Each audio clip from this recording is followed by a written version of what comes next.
நல்ல காலம் பிறந்துருச்சு, நல்ல காலம் பிறந்துருச்சு. சேகர தொல்லை விட்டு போச்சு, சேகர தொல்லை விட்டு போச்சு. ஊரை விட்டு போறான் சேகர், ஊரை விட்டு போறான் சேகர். நிறுத்தி ஆட்டத்தை முதல்ல. நானே கடுப்புல வந்திருக்கேன். ஏன் சேகர் உங்ககிட்ட பணம் ஏதாவது கேட்டானா? குடுக்கறதுக்கு என்கிட்ட ஏதியா பணம்? அங்க பாலசுப்ரமணியன் தகராறு பண்ணிக்கிட்டு இருக்காரு. ஏன் என்ன பிரச்சனை அவனுக்கு? வெண்ண திரண்டு வர நேரத்துல தாலியை உடைச்ச மாதிரி இப்படி பண்றான். பணத்துக்காக உட்கார வச்சிருக்கானா? நான் வந்து அவனுக்கு புத்தி சொல்றேன். இல்ல இவெல்லாம் எத்தனை ஜென்மம் எடுத்தாலும் திருந்தவே மாட்டான் போல இருக்கு. 4 சாத்து சாத்துனா சரியாயிடும். வா போய் பேசிக்கலாம். அது ஒண்ணும் அவ்வளவு ஈஸி இல்ல ஜக்கி. 10,000 ரூபாய் கட்டலனா அவங்க இந்த ஊரை விட்டு போக கூடாதான். ஐயாவை பத்தி உனக்கு நல்லாவே தெரியும்ல. சேகரன் குடும்பம் இன்னைக்கு இந்த ஊரை விட்டு போயே ஆகணும்னு பிடிவாதமா இருக்காரு. அதனாலதான் என்ன அனுப்புனாரு. பாலசுப்ரமணியத்துக்கிட்ட சொன்னா என் பேச்ச கேட்க மாட்டேங்கிறாரு.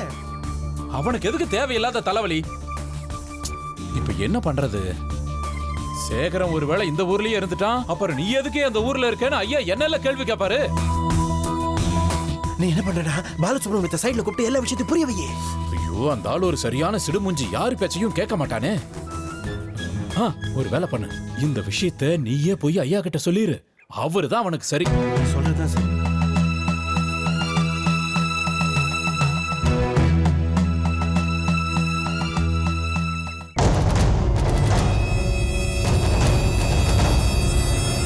பாலசுப்ரமணிய ஐயா பணம் கொடுக்காம ஊரை விட்டு போக கூடாதுன்னு உட்கார்ந்து இருக்காரு. என்கிட்ட பணம் இல்ல, என்ன பண்றதுன்னு சேகரன் கேக்குறாரு. 10,000 தானே போனா போகுது, அந்த ஆளை ஊரை விட்டு போக சொல்லியா? பாலசுப்ரமணிய ஐயா யார் பேச்சையும் கேட்க மாட்டேங்குது. அது எல்லாம் எனக்கு தெரியாது. அந்த குடும்பம் இன்னைக்கே இந்த ஊரை விட்டு போய் ஆகணும், அவ்வளவுதான்.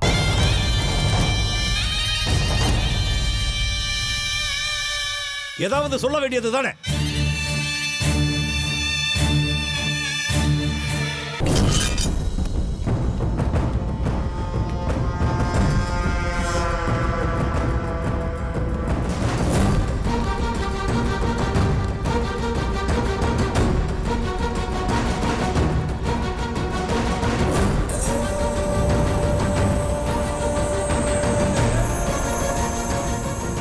இத புடி.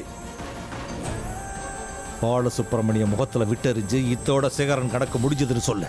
இந்த நிமிஷத்துல இருந்து திருப்புர சுந்தரியா அந்த சேகரனும் இந்த ஊருக்குள்ள இருக்க கூடாது, அவ்வளவுதான்.